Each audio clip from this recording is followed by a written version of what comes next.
Freedom Radio Hour.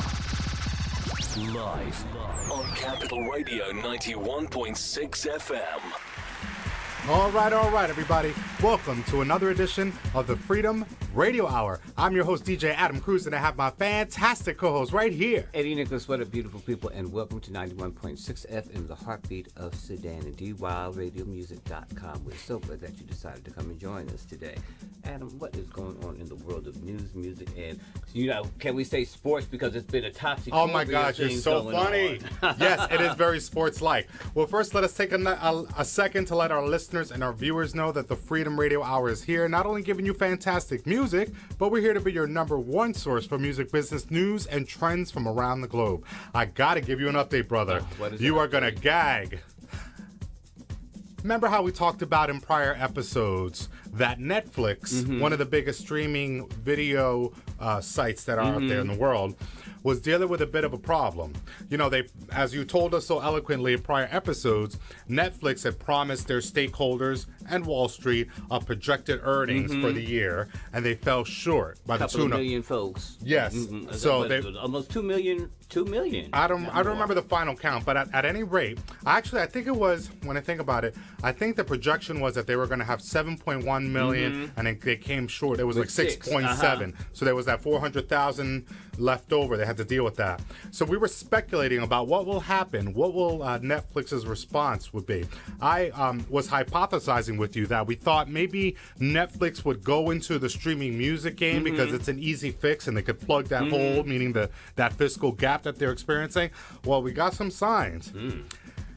The positive of this is that we knew they were going to have some sort of response. There was some critics of this article that said that they're not going to do anything. 400,000 is a drop in the bucket for them, right?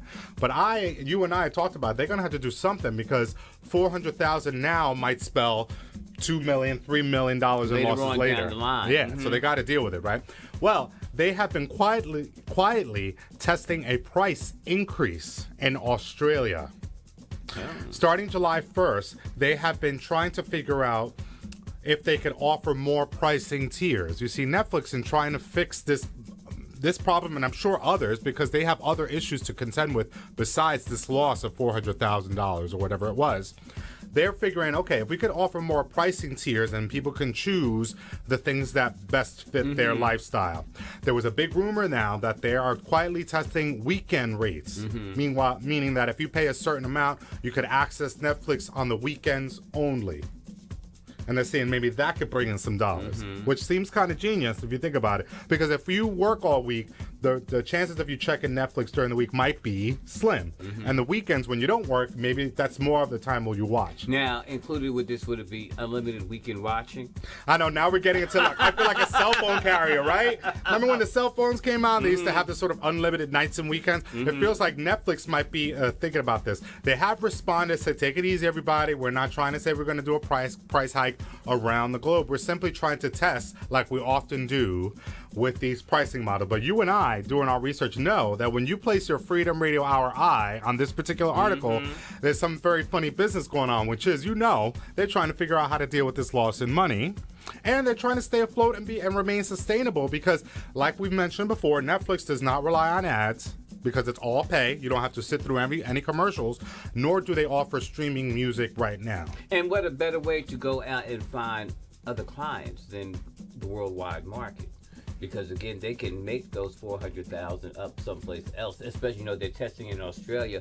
Who's to say what is the market like in Australia? Right. And who would say that Australians are hungry, not only for their movies that they watch, but for those movies that are produced here in America that they have to go through something like Netflix to view them. Right, exactly. So I think the name of the game this year and next year is you're going to see a lot of variety in terms of what these companies will offer you. It used to be real easy, maybe 1 or 2 tiers, paying free, or maybe like 1 user, 2 users. Now it's getting a lot more complex, a lot of layers to it. So this Australian testing that they're doing, they have packages that go up to like $17.99 a month. That must be where you authorize several computers, several laptops, several devices all at once. And then they have really on the lower scale, which people are setting this rumor ablaze about them possibly offering a weekend rate, you know? But it sort of opens the door a little bit to what the name of the game is when you talk about music. Why are we talking about Netflix in a music business program? Well, because it has everything to do with the music game. You see, everybody's paying attention to each other. What do I mean? We only have to go over to the biggest streaming music site, now that we've talked about Netflix, to discuss Spotify. We've already broken down how Spotify is trying to go public. Just recently, they've announced they're finalizing their plans, and they are indeed about to become public. What does that mean? You can publicly trade stock in Spotify. So we got to find out what the shares are going for. So and we can buy some, right? Buy some. I keep saying that. You know, I'm telling you, streaming is the way to go. And when these opportunities come up, you know, we as musicians, artists, et cetera, we need to start taking opportunity because we're not getting paid the other way. Through royalties, right? Royalties. Exactly. And that leads me to a really great point. You see now how Netflix is trying to do something different to get more income coming in. You had Spotify that was ready to go public, and they had to have an influx of cash. So when they re-upped their deals with the three biggest labels, Sony, Universal Music Group, and Warner, they had to figure out how to get more cash in their hands. So we've talked about this before. They basically closed this deal Spotify did with these three labels. They're essentially saying, please reduce the rate that you charge us, labels, and in exchange, we'll give you exclusivity on our paid service for 2 weeks. What does that mean? If you have an artist like Taylor Swift or someone, and on the Spotify service, through these three labels, it'll be placed on the pay service. Spotify has a pay service. It'll stay up there for 2 weeks, and then the free service doesn't get it. After 2 weeks, everybody gets it. You and I talked about how we don't really care, and nobody really cares that much about this kind of thing. Unless you're a Taylor Swift fan and you just have to have, you know, any fan, if you're any type of fan, when something like that comes But like I'm fanatical, yes. If you're a fanatical, that yes. way you'll definitely go out and buy, and they're banking on that. Yes, but as you and I have already done in our research, that's not always a winning formula. In particular, we had a more recent article that starts to be a little bit contradictory about the reports that's come out. What do I mean? Let's take a break. We'll come back on the Freedom Radio Hour, and we'll break down more of this music business news right here. 91.6 FM. Freedom Radio Hour. Live on Capital Radio 91.6 FM. What up, beautiful people? I'm Eddie Nicholas, and glad that you are still with us on 91.6 FM, dwildmusicradio.com. Yes. I'm sitting here with my fantastic co-host, the one and only Mr. Adam Cruz. Where were we at, Adam? Where were we at last? Oh, I'm so excited to see you. I'm here with my brother, Eddie Nicholas, and you're tuned into the Freedom Radio Hour, your number one source for music business news and trends from around the globe. We were talking about a bit of a contradiction that was happening.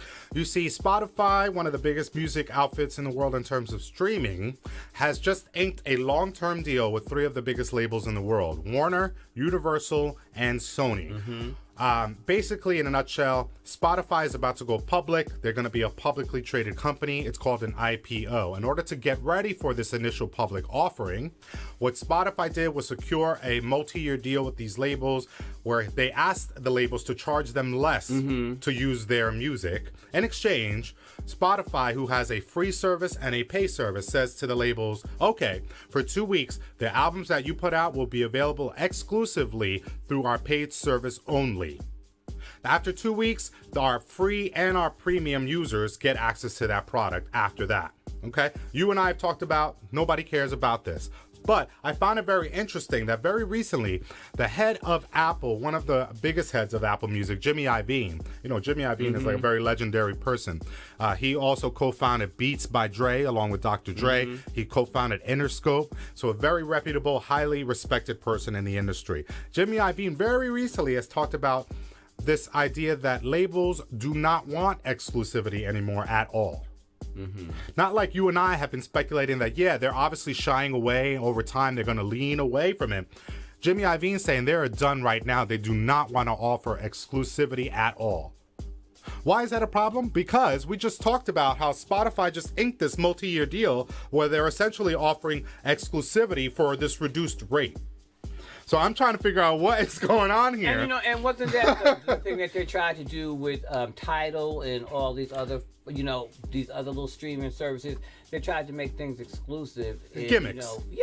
Little gimmicks. And people bought into it, I think, for a while, but then after that, you saw that they started trailing off because automatically you started seeing these companies being sold. Well, I find it very fascinating. Yes, very, very, very true. I find it fascinating that Jimmy Iovine would say something like that as if he's not in cahoots with their communications department because they're not all speaking the same way. That's not unlike our current administration who has different sections of people speaking differently and they're all supposed to be on the same page. And they're not. Jimmy Iovine is a case in point.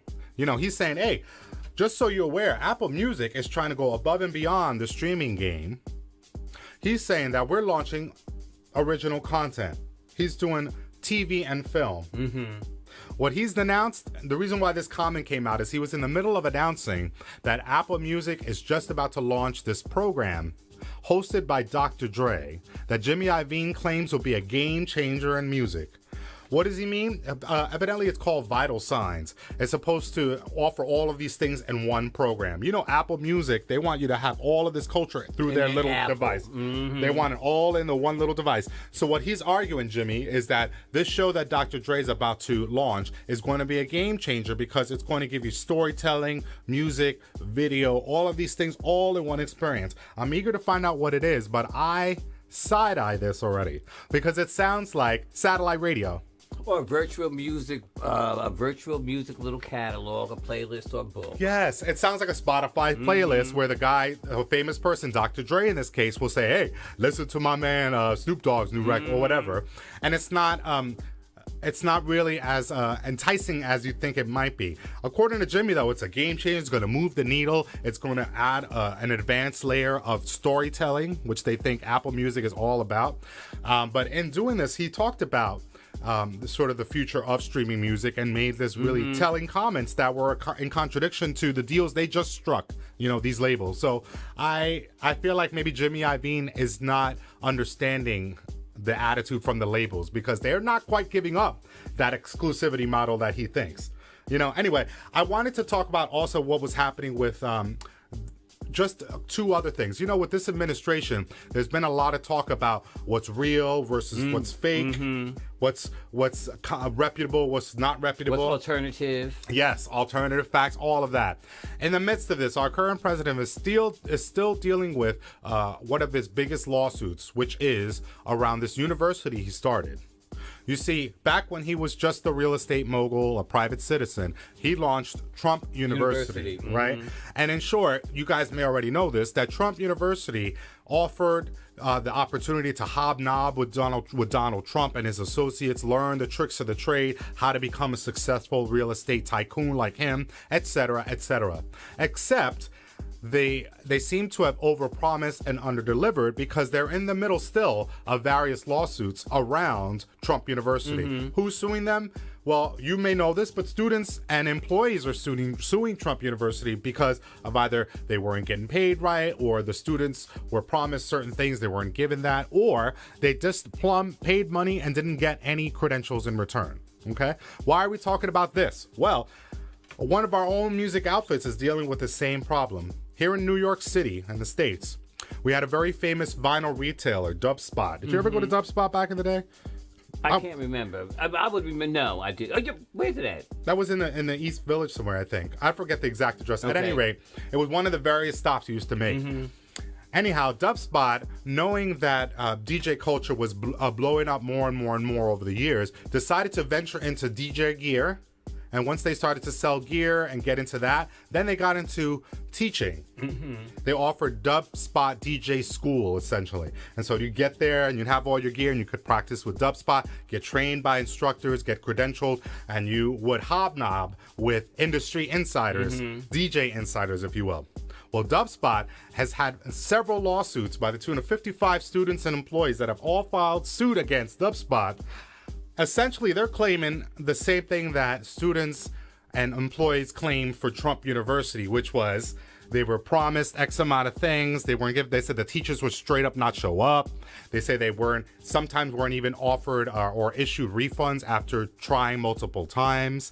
The CEO is dealing with his own issues where he's being personally sued in relationship to this DubSpot program. So this is very telling because, most of these companies start out as an LLC. That's a business title, limited liability corporation. And a very easy way to explain that is that if anybody sues you, they don't sue your personal assets, they sue your company, right? So I find it fascinating that DubSpot is not only getting sued as a business, but the CEO is getting sued personally, which means that maybe that business wasn't right. One disgruntled employee said that he was paid in gear, DJ gear, instead of his paycheck. What would you do? They were like, here's a little controller. Be on your way. Here's a vinyl. Okay, well, the barter system can work at times. At times. At times. And ahead of time. Don't ask me to do the work and tell me you're going to pay me and then pay me in pebbles. Let's take a break. When we come back, we're going to break down more of this music business news right here. Where? 91.6 FM, the Heartbeat of Sudan, DYMusicRadio.com. We'll be back. Freedom Radio Hour. And we're back live on Capital Radio, 91.6 FM, the Heartbeat of Sudan, and on the web at dywmusicradio.com. You're deep in the zone right here on the Freedom Radio Hour. We're your number one source for music business news and trends from around the globe. I'm your host, DJ Adam Cruz, and I'm here with my fantastic and knowledgeable Eddie Nicholas. I love the lean in. That was great. Anyway, before we broke, we were talking about what's going on with DubSpot. They were this very highly reputable vinyl retailer. They moved and morphed over into selling DJ gear and such in the name of DJ culture. And then they morphed again into becoming an instructional school, an institute, if you will. They're dealing with a big lawsuit now because over 55 students and employees have complained that they haven't been, if you're an employee, you weren't paid, or they offered to pay you in DJ gear instead of your money. They also were accused of having instructors that didn't show up.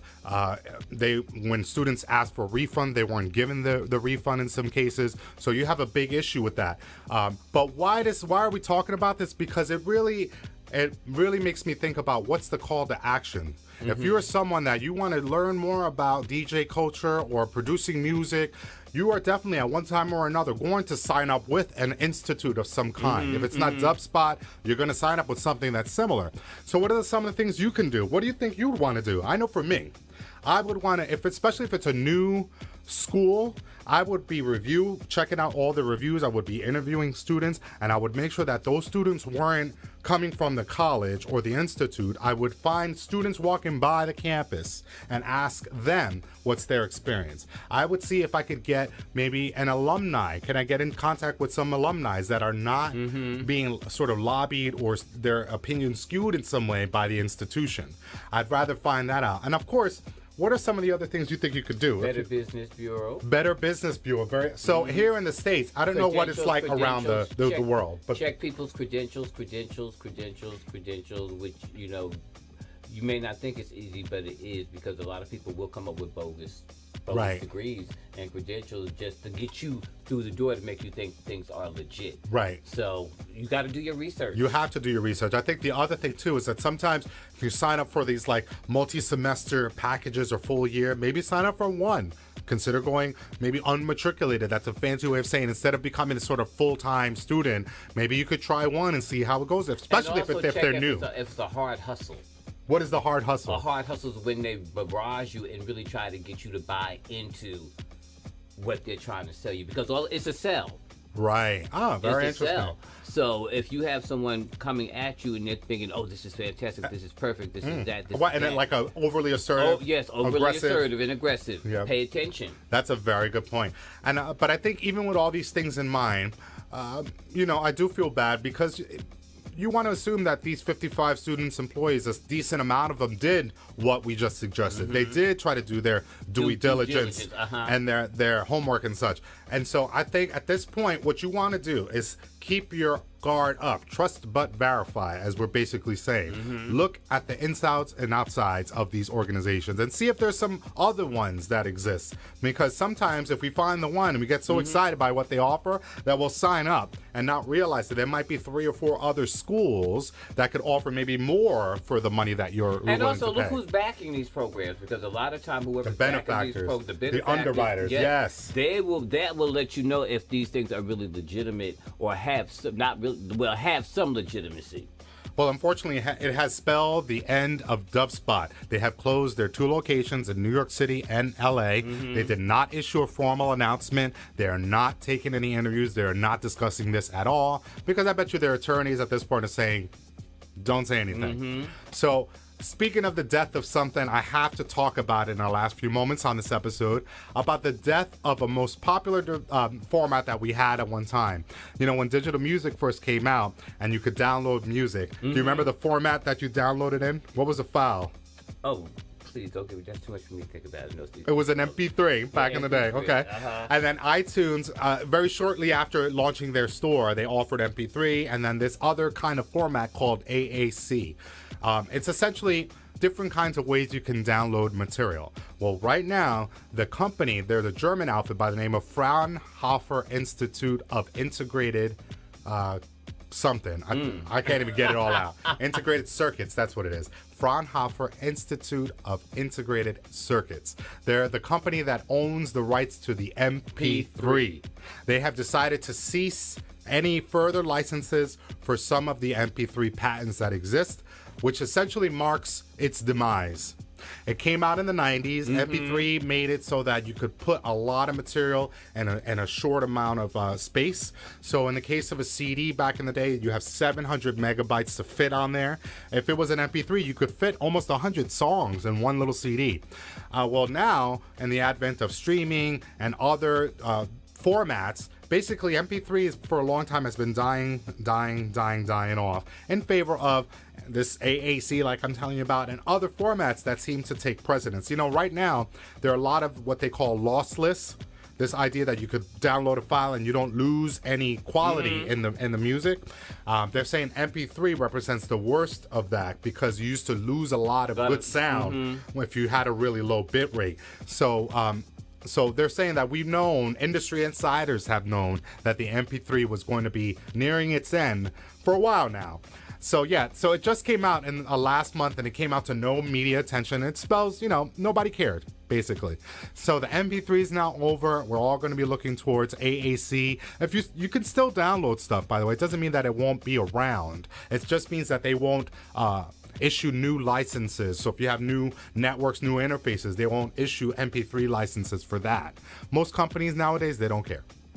Why don't they care? Because there's all these other formats to consider. So if you have MP3s out there, you better be aware that in no time flat, you'll start to get devices and stereo equipment and whatever that won't even offer MP3 as an option. So you better start converting them files, as they say. Anyway, that's all the time we have for today. Thank you so much for tuning into the Freedom Radio Hour. Of course, leave a comment under everything we're posting at freedomradiohour.com, and let us know what you think. We'd love to hear from you. I'm a little tongue-tied today. I hear. Yes. Thank you also for tuning in on Capital Radio 91.6 FM and on the web at dwobmusicradio.com. And of course, check out our free app for Android and iTunes users. Search us out on Google Play and in the App Store. Yep, that's it. 91.6 FM, y'all. Yep. Also check out eddienicholas.com and Adam Cruz. Yep, DJAdamCruz.com. You were close. As I say, I got to put the DJ. This man does so much for DJAdamCruz.com. Check him out too. Check us both out. Peace and love. Yes. 91.6 FM. Have a great weekend and a great week ahead. Peace.